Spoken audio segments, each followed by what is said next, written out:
తీర్మానాలు. జాగ్రత్త వినండి. 31వ తారీఖు, జనవరి 31వ తారీఖు అనేక తీర్మానాలు చేస్తారు. లోకస్తులు కూడా చేస్తారు, మనం కూడా చేస్తాం. ఉదాహరణ, నేను రేపటి నుంచి సిగరెట్ మానేస్తా. ఎప్పటి నుంచి?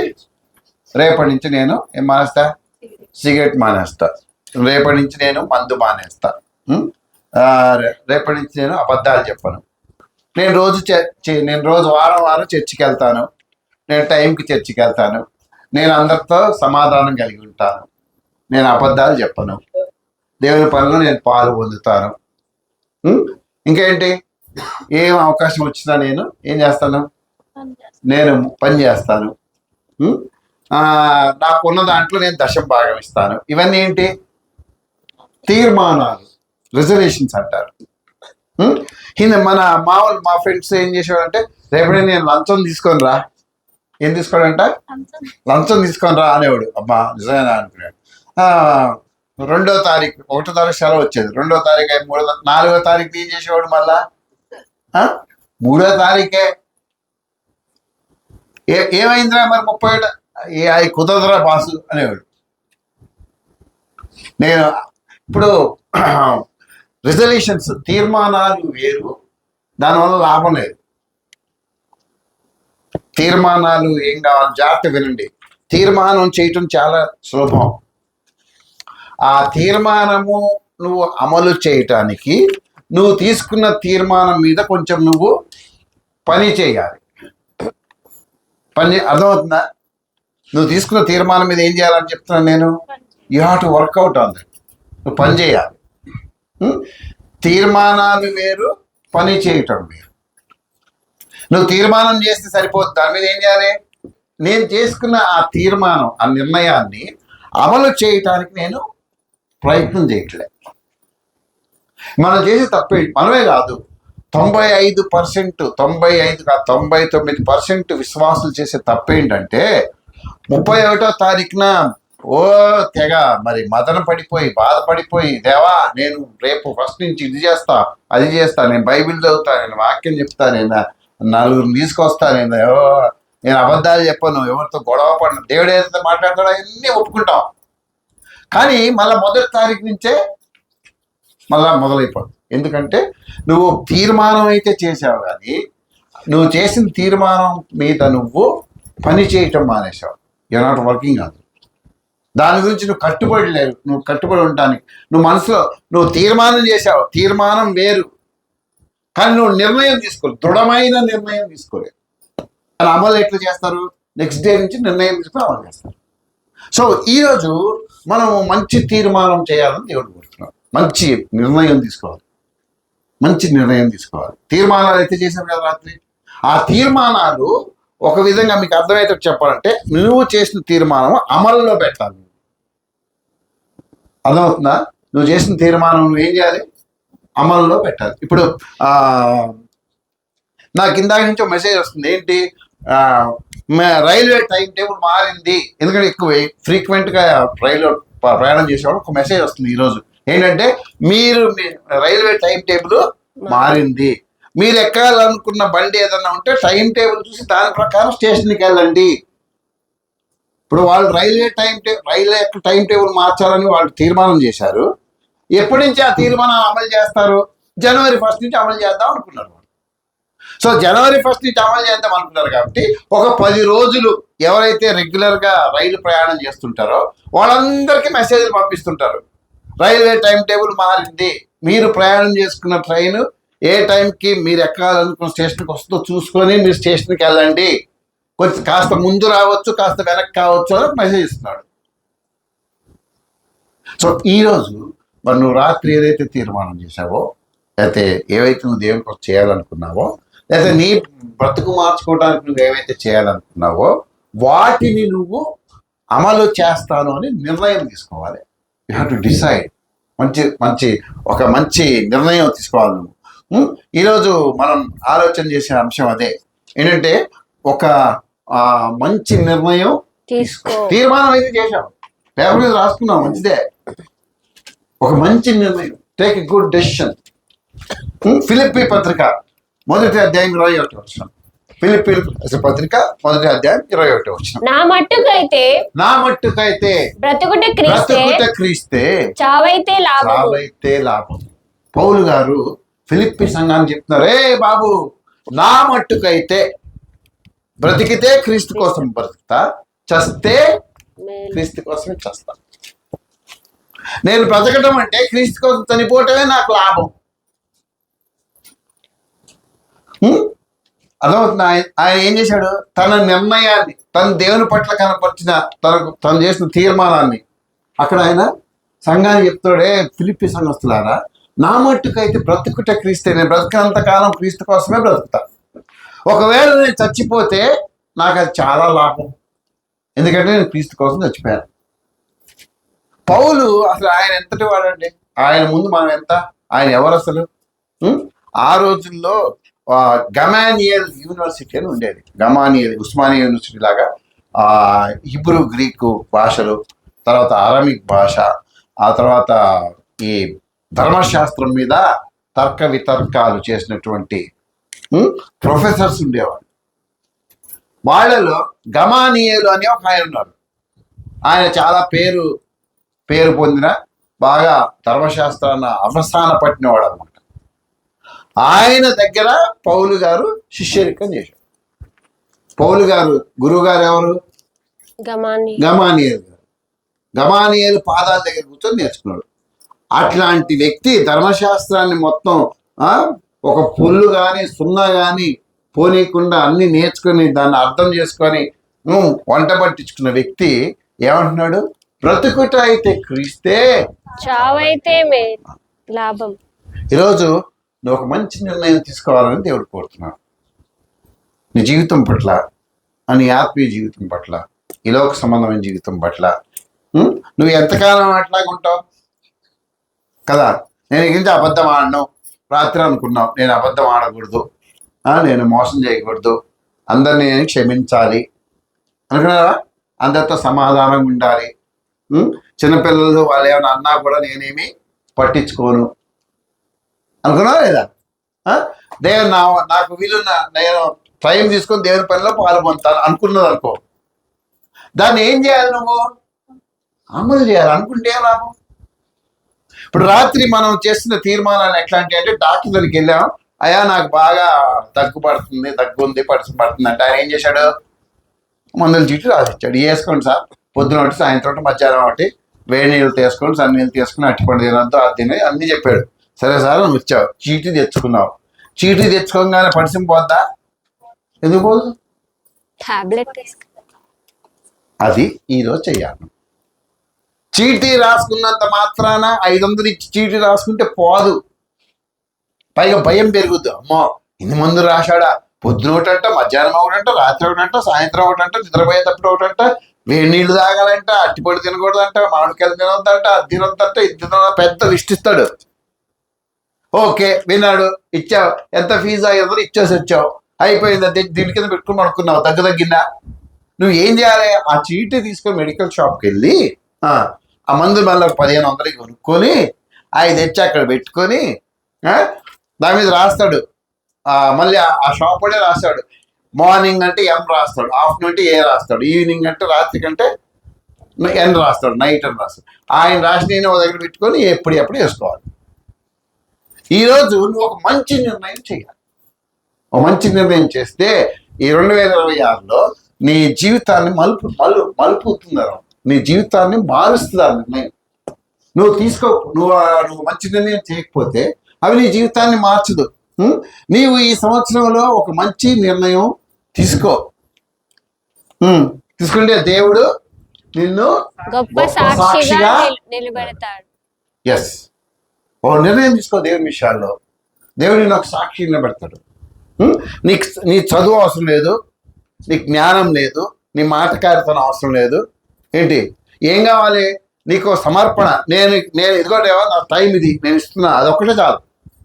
నువ్వు ఒక మంచి నిర్ణయం తీసుకొని నువ్వు కనుక నిలబడితే దేవుడు ఏం చేస్తాడంట? నిన్ను గొప్ప సాక్షిగా నిలబెడతాడు. ఎస్, దేవుడు నిన్ను నిలబెడతాడు. ఎప్పుడు? నువ్వు ఒక నిర్ణయం తీసుకో. ఈరోజు కొంతమంది మంచి నిర్ణయాలు తీసుకున్నారు బైబిల్లో, వాళ్ళందరినీ దేవుడు ఇప్పుడు మన ముందుకు తీసుకొస్తాడు. వాళ్ళు ఏ విషయాల్లో నిర్ణయం తీసుకున్నాడో మనం కూడా అర్థం చేసుకొని మనం కూడా వాళ్ళలో కనీసం ఒక్కళ్ళలాగా ఒక్క నిర్ణయం తీసుకుందాం. తీసుకుంటే మనల్ని ఏం చేస్తాడంట దేవుడు, నీవు ఈ సంవత్సరంలో ఒక మంచి నిర్ణయం తీసుకో, దేవుడు నిన్ను గొప్ప సాక్షిగా నిలబెడతాడు. దయచేసి దేవుని పద్ధతి ఎట్లా ఉంటుందంటే, నీకు ఇప్పుడు మనం ఉద్యోగానికి అప్లై చేశాడు అనుకో. మన యవనస్తులు ఒక ఆయన ఉద్యోగానికి అప్లై చేశాడు బ్యాంకులో ఏదో మార్కెటింగ్ మేనేజర్ ఏదో అప్లై. దానికి ఏంటి, కొన్ని విద్యార్హతలు ఉంటాయి. MBA ఫైనాన్స్ చేయాలి, మార్కెటింగ్లో అనుభవం ఉండాలి, అన్ని సబ్జెక్ట్స్ MBA ఒక్కటేసారి పాస్ అవ్వాలి, 60% మార్కులు ఉండాలి, 60% ఎక్కువ మార్కులు ఉండాలి, నీ వయసు ఎంత నుంచి ఎంత ఉండాలి, 18 నుంచి 25 లోపు ఉండాలి. అట్లా కొన్ని షరతులు ఉంటాయి. ఆ షరతులు ఉంటే వాళ్ళని ఇంటర్వ్యూ చేసి వాళ్ళలో మంచి వాళ్ళని తీసుకుంటారు. దేవుడు అట్లా కాదు. అంటే ఇక్కడ ఉద్యోగం రావాలంటే, జాగ్రత్తగా వినండి, ఉద్యోగం రావాలంటే ఆ ఉద్యోగానికి తగిన అర్హతలు మన దగ్గర ఉండాలి. ఇప్పుడు నేను పైలట్ అవుతానయా అని అప్లై చేశాను. ఏం చేస్తున్నాను, పైనుంచి కింద దాకా చూస్తాడు, ఇట్లా వింతగా చూస్తాడు. వచ్చి సార్ అంటాడు. అంటే ఏంటి, రంగు లేదని. ఇట్లా అంటే ఏంటి అర్థం ఏంటి, సార్ అంటాడు. అంటే సార్ నీకు బుర్ర ఉందా అర్థం ఏంటి, అంత మాట అన్నాడు. మరి నీ వయసు ఏమో 60 ఏళ్ళు, అదేడో 18 ఏళ్ళు నడపాల్సిన ఫ్లైట్కి నువ్వేం చేసావు, నేను నడుపుతాను వచ్చావు. దయచేసి ఎలాంటి సార్ ఇక్కడి నుంచి అంటాడు. దేవుని పనికి అర్హత కాదు. దేవుడు నిన్ను మనందరూ ఒక పని ఇస్తాడు. ఆ పని చేయటానికి మనకు అర్హత ఉందని ఆయన మనకు ఆ పని ఇవ్వడు. ఆయన మనకు ఆ పని ఇవ్వాలి అనుకున్నాడు కాబట్టి మనకి ఆ పనిలో అర్హత ఇస్తాడు. అర్థం కాలేదు కదా. ఇప్పుడు నువ్వు దేవుని పని చేయాలి, లేకపోతే దేవుని మందిరంలో పాటలు పాడాలనుకో, దానికి అర్హత ఏంటి, గొంతు బాగుండాలి, సరిగా అంటే అనాలి నువ్వు, అంతేనా, గమకాలి గమ అట్లా పాడాలి, అంతేనా, అవన్నీ ఉంటే ఏంటి పాడాలి అంటే అట్లా కాదు. నీకు పాడాలి అనే ఆసక్తి ఉంటే దేవుడు నేర్పిస్తాడు. నువ్వు ముందుకు వస్తే, నేను పాటలు పాడతాను, దేవుని మహిమపరుస్తాను, నువ్వు రా ముందుకి, దేవుడు నీకు అవకాశం ఇస్తాడు, అర్హత ఇస్తాడు. నీకు దయచేసి అర్థం చేసుకోండి. ఈ మాటలు నీకు ఎట్లా చెప్పాలి నాకు అర్థం కావట్లేదు. నీకు అర్హత ఉంది అని నీకు దేవుడి పని అప్పగించాడు. నీవు దేవుడి పని చేయడానికి ముందుకు వచ్చావు కాబట్టి ఆయనే నీకు అర్హత ఇచ్చి నిన్ను ఆ పనులు నిలబడతాడు. ఇక్కడ మనం కొంతమంది ఈరోజు బైబిల్లో చూద్దాం. దయచేసి హెబ్రీయులకు రాసిన పత్రిక 11వ అధ్యాయము 24 నుంచి 29 వచనాలు. 24 నుంచి 29 వచనాలు. మోషే పెద్దవాడైనప్పుడు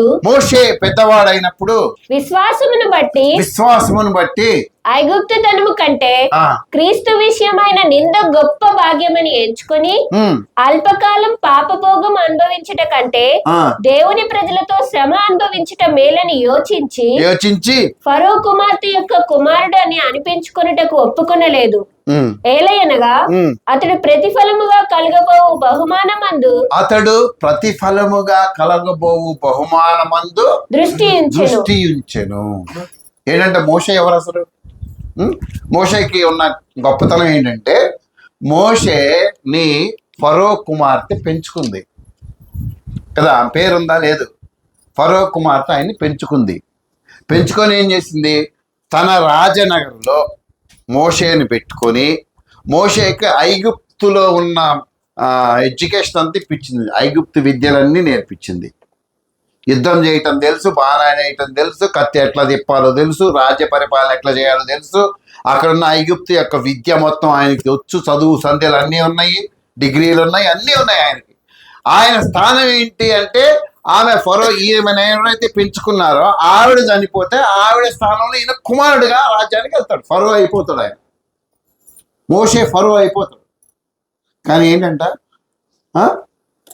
ఆయన దేవుని కొరకు సకల భోగ భాగ్యాలు వదులుకున్నాడు, వద్దనుకున్నాడు. ఇప్పుడు చదువు మా వాక్యం మళ్ళీ. మోషే పెద్దవాడైనప్పుడు ఆ. విశ్వాసమును బట్టి ఐగుప్తు ధనము కంటే క్రీస్తు విషయమైన నింద గొప్ప భాగ్యమని ఎంచుకొని. చూడండి, మోషే చేసిన నిర్ణయం ఏంటి? నాకు ఐగుప్తు ధనము వద్దు, ఈ లోకము వద్దు, లోకంతో నేను టైం ఇప్పటిదాకా స్పెండ్ చేసింది చాలా చాలు, నాకు ఎక్కువైపోయింది. ఉన్న కొద్ది జీవితం, దేవుడు ఇచ్చిన కొద్ది సమయం నేను ప్రభువు కోసం గడుపుతాను. ఈ లోక భోగాలు నాకు వద్దు. ఐగుప్తు దేశానికి నేను రాజులు ఫరోనా నాకు అవసరం లేదు. ఫరో కోసం నేను బ్రతకను, నేను యేసు ప్రభు కోసం బ్రతుకుతా. ఐగుప్తు ధనము కంటే చదవమ్మా. క్రీస్తు విషయమైన నింద గొప్ప భాగ్యము. క్రీస్తు విషయమైన నింద ఈరోజు నువ్వు ఆ నిర్ణయం చేస్తే దేవుడు నిన్ను వాడుకుంటాడు. ఇప్పుడు దాకా టైం అయిపోయింది, ఇంక వదిలే, దాని సంగతి వదిలే. ఇక నుంచి నా ఖాళీ టైము, నేను ప్రభు పనిలో నిలబడతాను, సంఘంతో నిలబడతాను, పాస్టర్ గారితో నిలబడతాను, సంఘస్థులతో నిలబడతాను, జీసీబీసీలో నిలబడతాను. అది కావాలి. మోషే ఏంటంటే ఇశ్రాయేలీలు ఐగుప్తుడు కొట్టుకుంటుంటే కోపం వచ్చింది. కోపం వచ్చి ఏం చేశాడు? ఐగుప్తుడిని ఒక గుద్ది చంపి ఇసుకలో పాతి పెట్టి వెళ్ళిపోయాడు. అదేవాడు చూశాడు, ఒక ఇశ్రాయేలీయుడు చూశాడు. మరుసటి రోజు ఇద్దరు ఇశ్రాయేలీలు ఆ చూసినోడును ఇంకోటి గొడవ పడుతుంటే మీరు ఏం కొట్టుకుంటున్నారా అన్నాడు. అంటే ఆడేమన్నాడు, నువ్వు మా దగ్గర కూడా ఆయన చంపినట్టు మమ్మల్ని కూడా చంపి ఇసుకలో పెడదాం అనుకున్నావా అన్నాడు.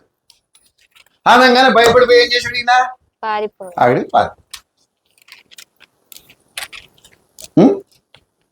పారిపోయిన తర్వాత 40 సంవత్సరాలు గొర్రెమేకలు కాల్చుకున్నాడు, పెళ్లి చేసుకున్నాడు. అక్కడికి వెళ్ళి 40 సంవత్సరాలు దేవుడు ట్రైనింగ్ ఇచ్చిన తర్వాత ఆ మండుచున్న పొద దగ్గరికి వెళ్ళినప్పుడు దేవుడు ఆయనతో మాట్లాడాడు.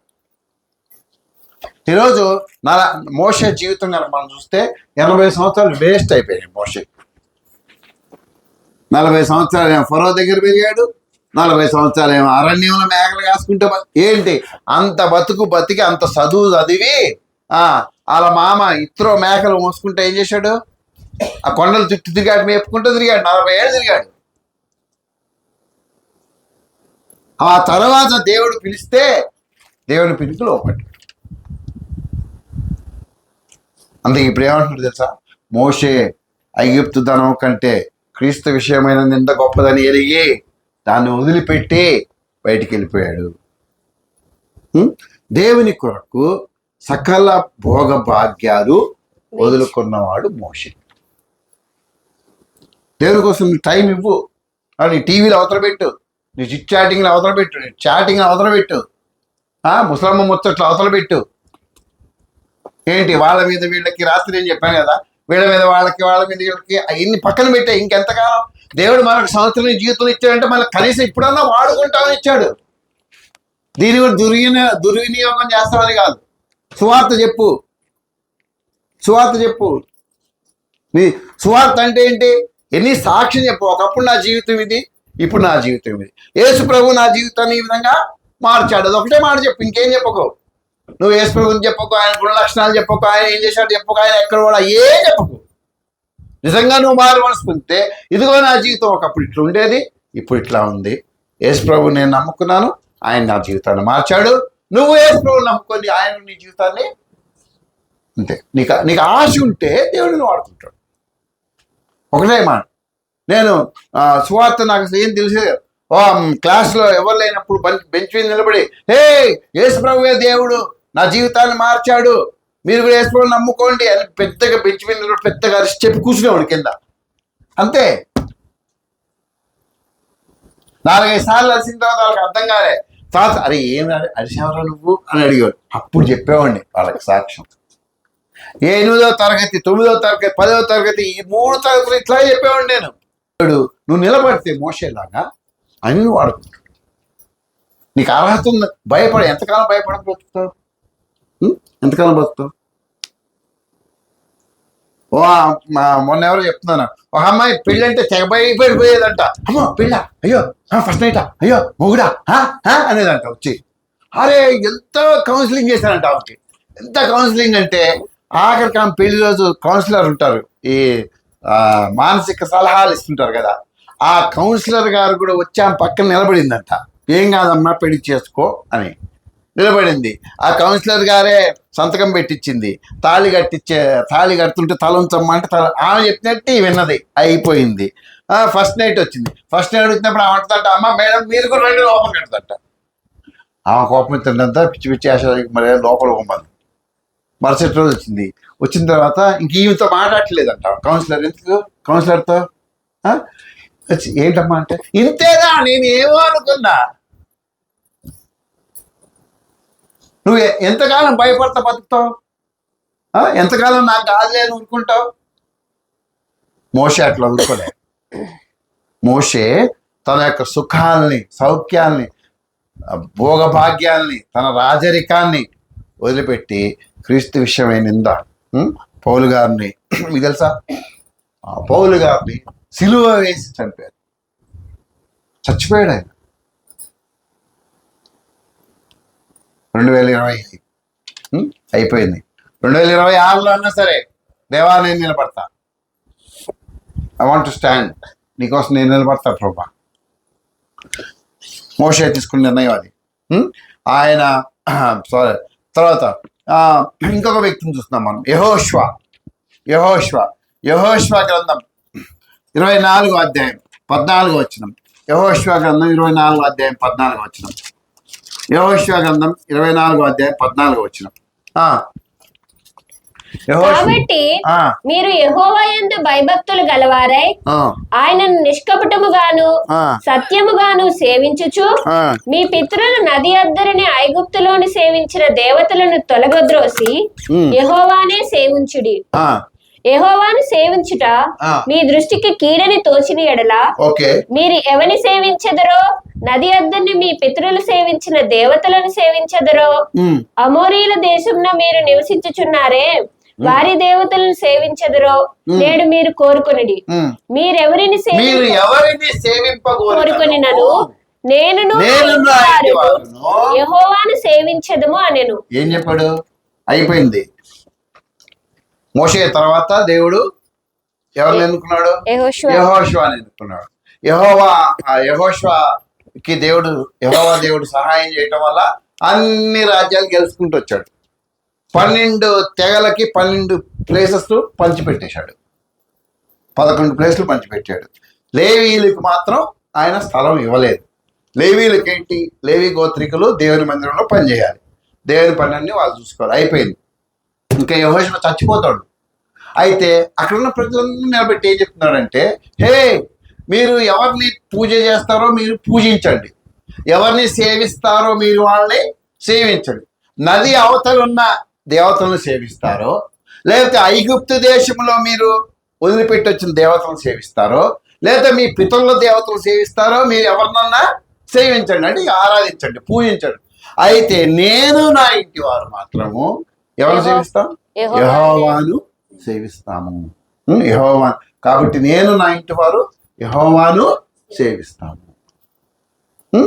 దేవునికి విలువ ఇచ్చాడు. యెహోవా దేవుడికి విలువ ఇచ్చాడు. Good leader. అక్కడ మనం బైబిల్లో చూస్తే దాదాపు 16 రకాల దేవతలు ఉంటారు. ఈ నిర్గమాకాండము నుంచి మనం చూసుకుంటూ వస్తే యెహోషువ ఆ తర్వాత కూడా చూస్తే 16 రకాల దేవతలు ఉంటారు. దాగోను దేవత అంటారు, అష్టారోత దేవత అంటారు, బయలు దేవత అంటారు కదా. ఇంకా చెప్పండి, ఇంక దేవతల పేర్లు. మొలేకు దేవత అంటారు. ఇట్లా దాదాపు 16-17 మంది దేవతలు ఉంటారు. వాళ్ళందరూ కూడా ఇశ్రాయేల్కి ఫ్రెండ్సే. ఎందుకంటే వీళ్ళందరూ ఐగుప్తులో ఉన్నప్పుడు వీళ్ళు వాళ్ళనే పూజించారు. వీళ్ళందరూ గృహ దేవతలు అంటారు. ఎవరామె వచ్చేటప్పుడు తెచ్చుకుంది? ఎవరామె? రాహేల్ తెచ్చుకుంది. అబ్బో అక్క ప్రైజ్ పెట్టలా నేను.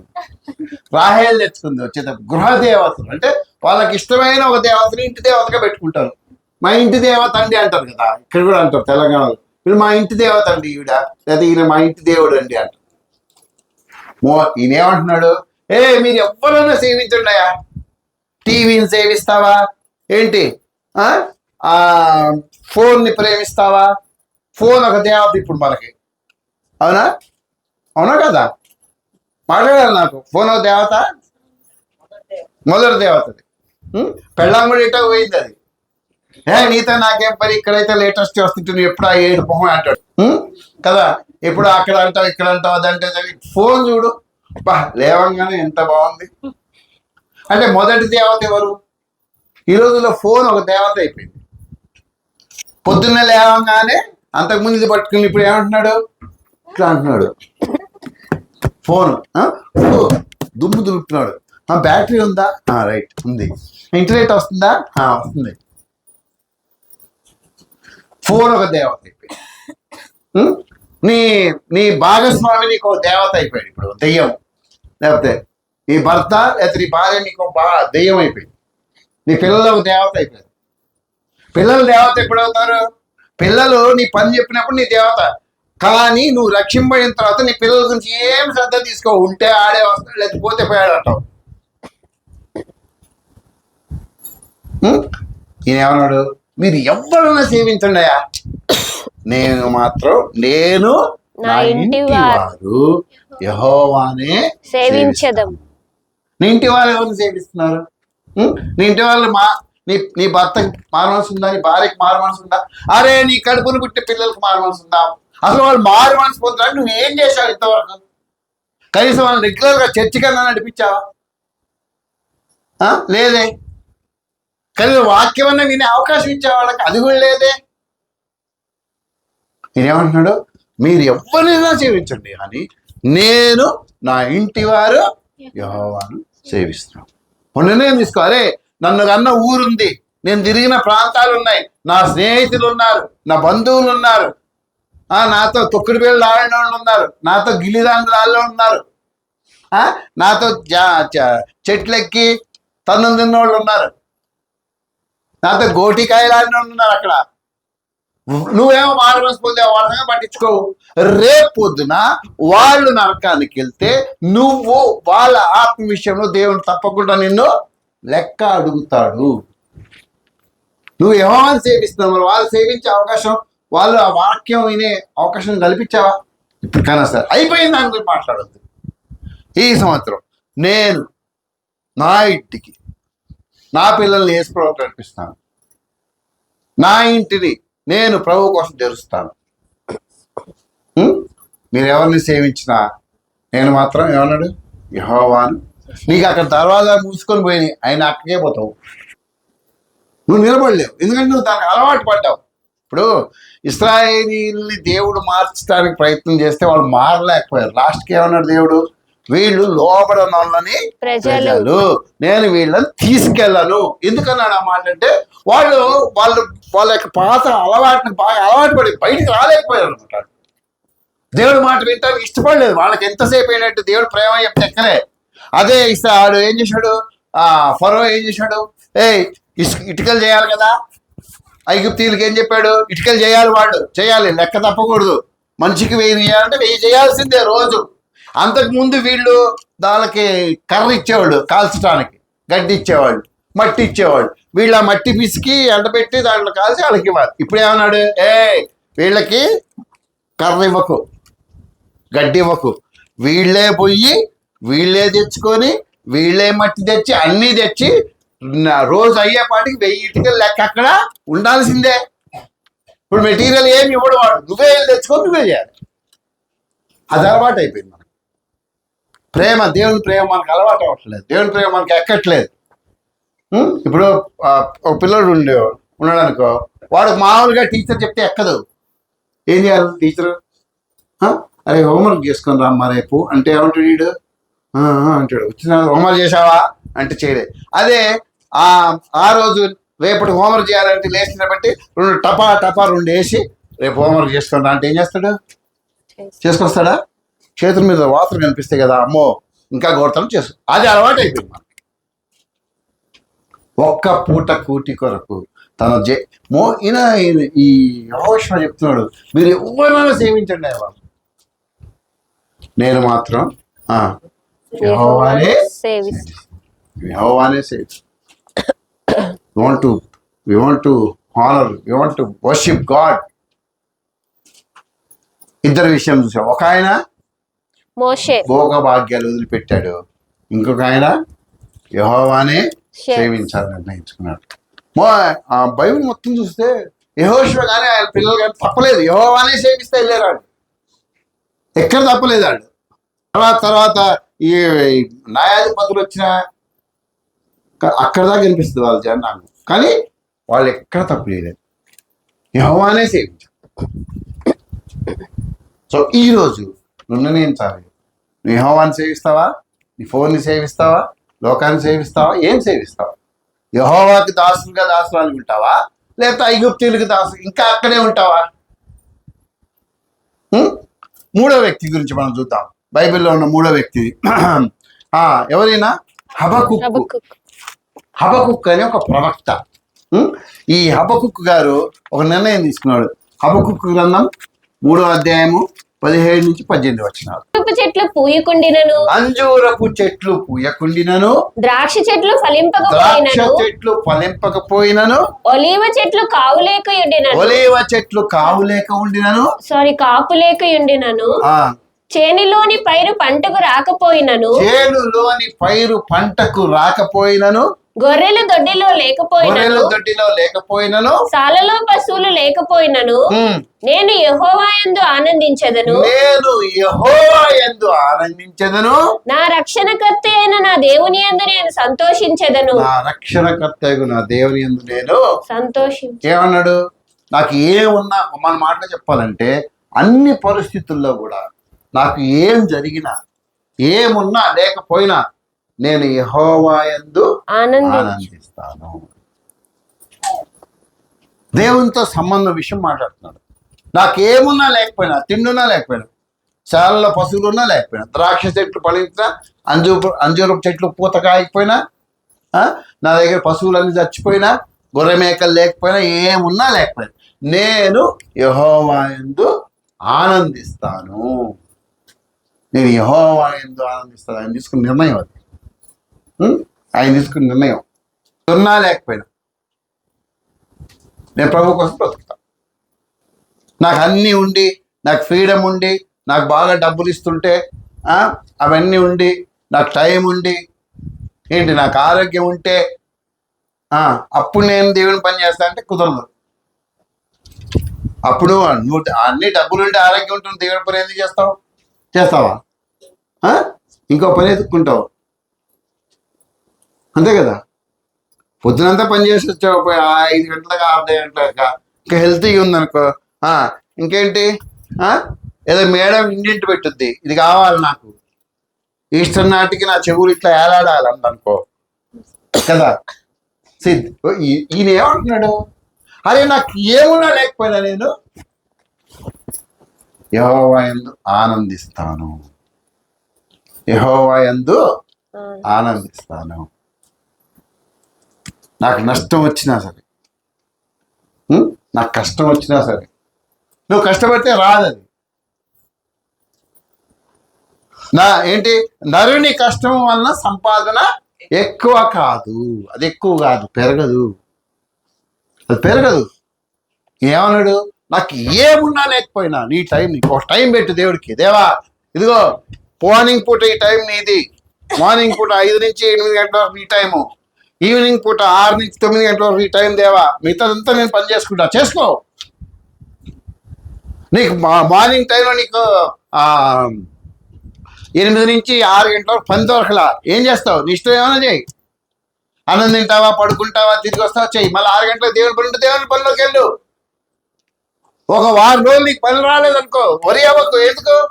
ఏమున్నా లేకపోయినా దేవుడు వదిలిపెట్టడు. నువ్వు చేసే నిర్ణయం మీద ఉంటుంది, దేవుడు నిన్ను వదిలిపెట్టడు. ఒకసారి ఎవరు నాకు చెప్పారు, వెళ్ళి వాళ్ళ ఇంట్లో సువార్త చెప్తుంటే వాళ్ళు అన్నారంట, రేపటి నుంచి పనికి రావద్దు అన్నారంట. రేపటి నుంచి పనికి రావద్దు, ఇంకా నేను పీకేస్తున్నావు, నువ్వు ఇలా చెప్పుకుంటా బతుకుపోవాలన్నావు. అయిపోయింది. అట్లా ఇంకా 2-3 అదే వారంలో 2-3 చెప్పారంట. చేత ఆ 3 కూడా ఏమన్నారు? Get out. చీటీ కట్టాలంట వాళ్ళు. చిట్స్ వేస్తారు కదా, 10 lakhs, 1 lakh, 5 lakhs చిట్స్ డబ్బులు ప్రార్థన చేసిన ప్రభా మరి నాకు చీటీ డబ్బులు కట్టాలి అది తీస్తారు రేపు ఎట్లా ఆవిడ చెప్పిన సాక్ష్యమే. దేవుడు అద్భుత రీతిగా దేవుడు వాళ్ళ ఆయన వచ్చి ఇదిగో ఈ డబ్బులు చీటీ కట్టుకో అన్నాడంట.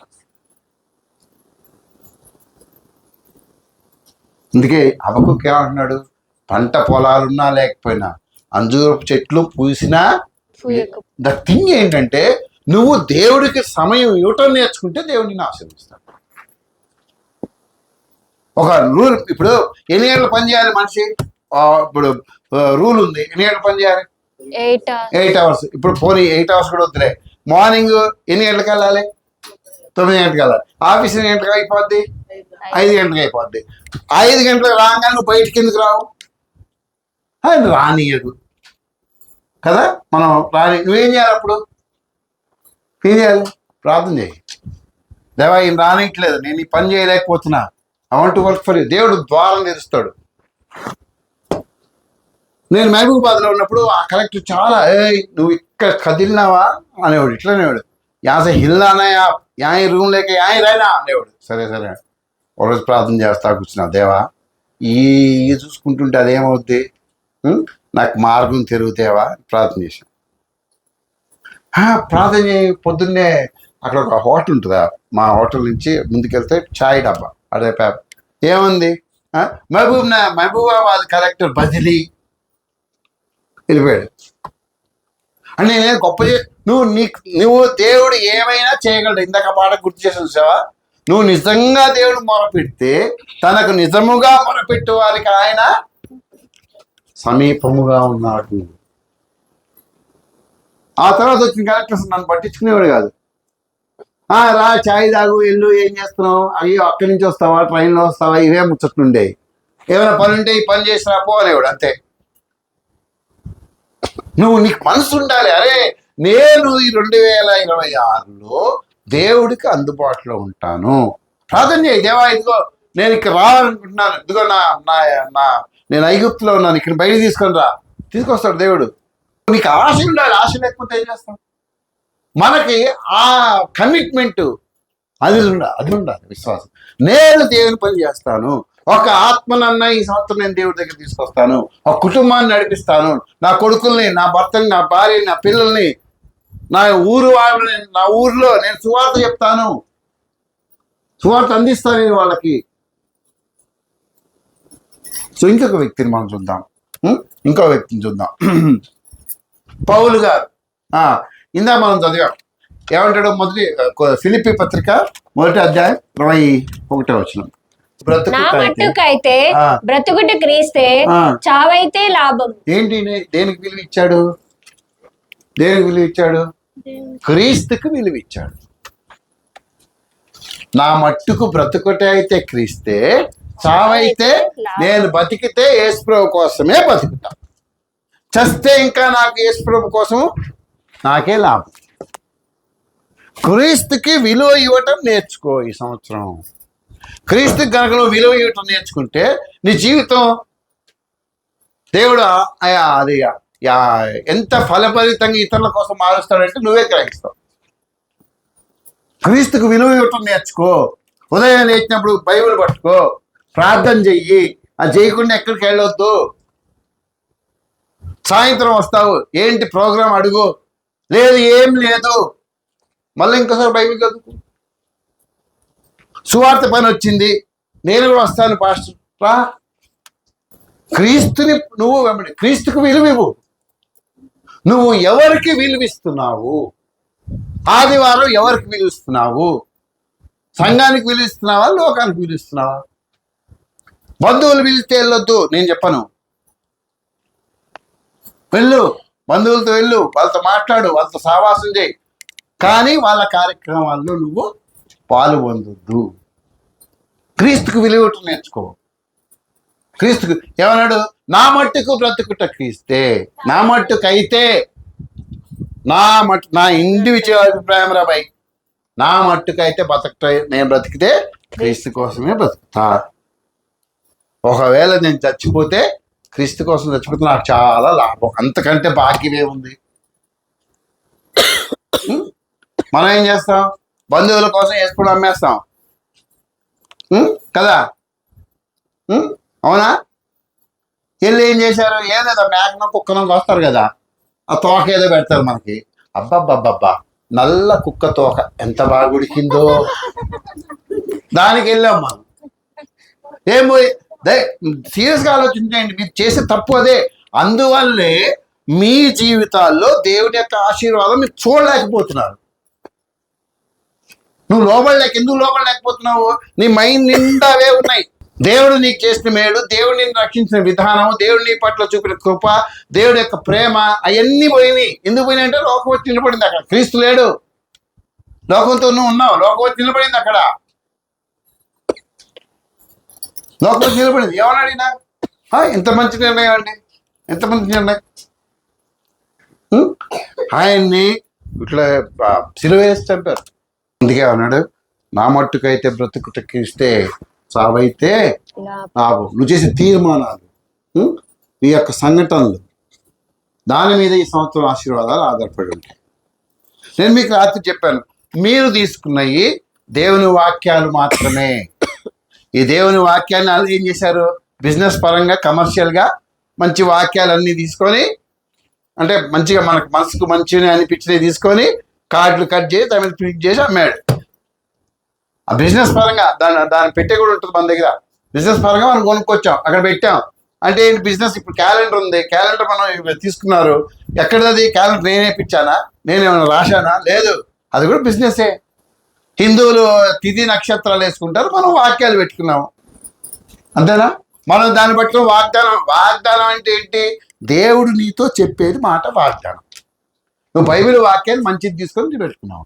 విషయం చూద్దాం, ఇంకో విషయం చూద్దాం. ఇప్పుడు చూడండి, ఇప్పుడు ఇక్కడ ఒక విషయం మనం గుర్తించాలి. ఇప్పుడు ఆదివారం పూట పని చేయాల్సి వస్తుంది. పౌలు ఏమంటున్నాడు? హే, దేవుని సన్నిధి నాకు ముఖ్యము, లీవ్ ఇట్. నువ్వు తీసుకోవాల్సిన నిర్ణయం అది. ఏది ఏమైనా నీ ప్రాణం ఉన్నంత వరకు 2026లో నేను ఏం మాన్నావు? దేవుని మందిరం మాన్నావు, దేవుని సన్నిధి వదిలిపెట్టను, దేవుని పనిలో నేను ఉంటాను. నేను ఇక్కడి నుంచి చెప్పగలను, 52 వారాలు నేను 2025లో దేవుని మందిరానికి వచ్చాను. ఆమె 51 వారాలు వచ్చింది. ఆవిడ ఒక వారం ఎందుకు రాలంటే మా వదిన గారు చనిపోయారు కాబట్టి వాళ్ళ అక్క చెల్లెలందరూ అక్కడ ఉన్నారు. నువ్వేంటి వారం వచ్చావు? డిఫర్ అవుతుంది దేవుని ఆశీర్వాదం. ఇప్పుడు బాగా పేపర్ రాసినోడికి చూసి రాసినోడికి ఇట్స్ డిఫర్. సో ఇంకొక వ్యక్తిని మనం చూద్దాం. నెహెమ్యా 2వ అధ్యాయం 17-18 వచ్చిన. అయితే వారితో నేను ఇట్లాంటిని, మనకు కలిగిన శ్రమ మీకు తెలిసి ఉన్నది. యెరూషలేము ఎట్లు పాడైపోయినో, దాని గుమ్మములు అగ్ని చేత ఎట్లు కాల్చబడినో మీరు చూచి ఉన్నారు. మనకు ఇక మీదటి నింద రాకుండా యెరూషలేము యొక్క ప్రాకారమును మరలా కట్టుదము రండి. ఇదియోగాక నాకు సహాయం చేయు దేవుని కరుణాహస్తమును గూర్చి రాజు నాకు సెలవిచ్చిన మాటలన్నీ. నెహెమ్యా అని ఈయన ప్రవక్త. ఈయన దేవుడు ఒక భారం ఏం పెట్టాడంటే, యెరూషలేము గోడలు కూలిపోయినాయి, కూల్చేశారు మొత్తం ఆ గోడలు. అయితే ఈయన అక్కడ ఉన్న రాజుకి కప్పు ఇచ్చేవాడు, గిన్నె అందించేవాడు. రాజుకి చాలా క్లోజ్గా ఉండేవాడు. అంటే రాజు తాగకముందు ఈయన దాగా ఆయనకి ఇవ్వాలి, ఈయన తిని ఆయనకి ఇస్తే ఈయన బతికుంటే ఆయన తాగుతాడు. అంత క్లోజ్ రాజుకి. అయితే ఈయన దుఃఖంగా ఉంటాం చూసి రాజు అడిగాడు, ఏంటా అంటే, అయ్యగారు, రాజుగారు, మా యెరూషలేము గోడలు పడిపోయినాయి, నాకు చాలా బాధగా ఉంది, మా దేవుని మందిరం మా గోడలన్నీ పడిపోయినాయి. అంటే ఆయన అన్నాడు, నువ్వు వెళ్ళు, ఆ గోడలు కట్టు అని ఆయన ఉంగరంతో ముద్ర వేసి అక్కడ వాళ్ళు పంపించాడు, ఈయన సహాయం చేయండి అని. ఇప్పుడు ఈయన ఏం చెప్తున్నాడు?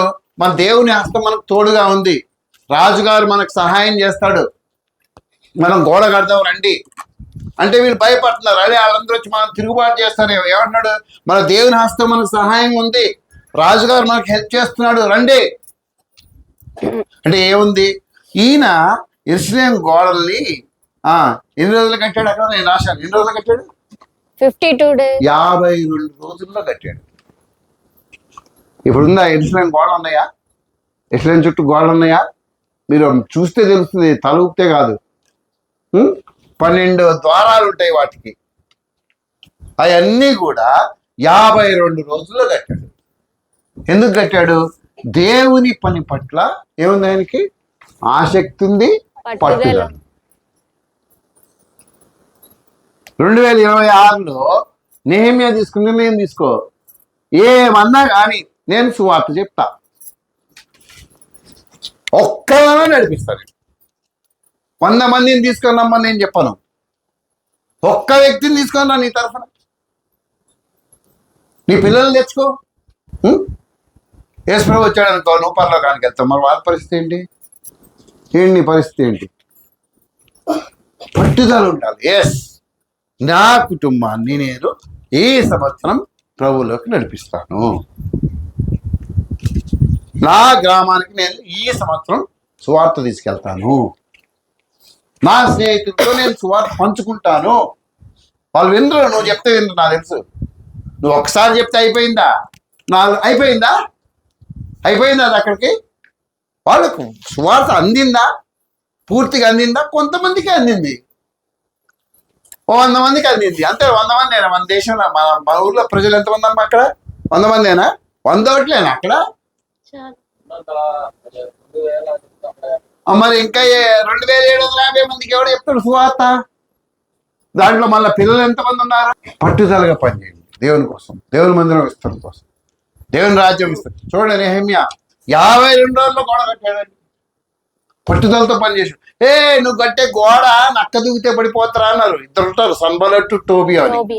వాళ్ళు ఏమంటారు, గోడ కడుతున్నావు కదా, నక్కి దూకితే నువ్వు గోడ ఏమైపోద్ది? పడిపోతున్నారు. పట్టించుకోలే, రాళ్ళు పడుతుంటాయి నీ మీద. అబ్బా, భక్తురాలు వచ్చేసిందండి, ప్రార్థనాపరుడు వచ్చేసాడండి, పట్టించుకోకు. 52 రోజుల్లో కంప్లీట్ చేశాడు. నువ్వు కూడా చేయగలవు. నువ్వు తీసుకున్న నిర్ణయం మీద ఆధారపడి. ఇంకొక వ్యక్తిని చూద్దాం మనం.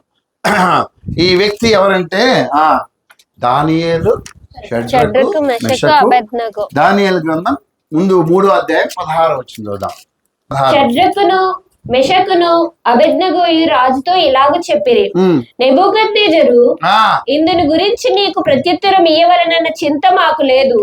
మేము సేవించుచున్న దేవుడు మండుచున్న వేడిమగల ఈ అగ్నిగుండంలో నుండి మమ్మల్ని తప్పించి రక్షించుటకు సమర్థుడు. చాలమ్మా. 6వ అధ్యాయం ఏంటి?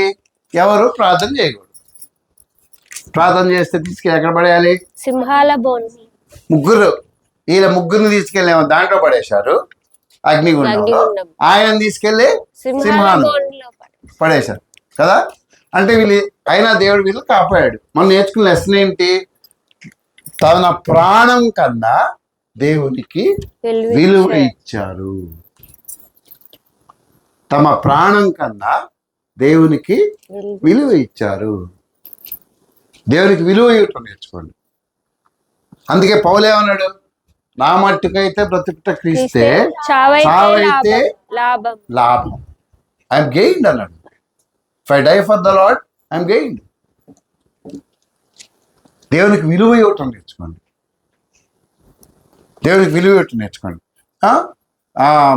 మత్తయి సువార్త 16వ అధ్యాయం 25వ వచనం. మత్తయి సువార్త 16వ అధ్యాయం 25వ వచనం. తన ప్రాణమును రక్షించుకొనగోరువాడు దాన్ని పోగొట్టుకొనును.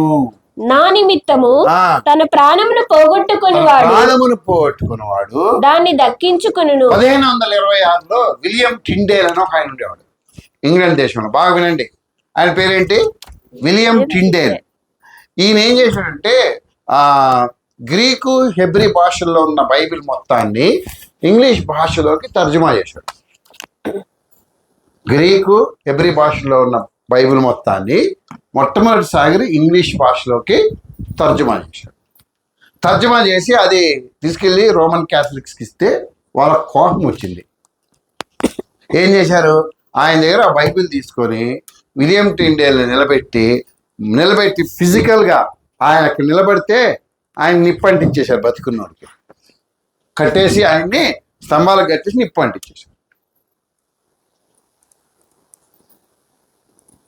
చచ్చిపోయాడు.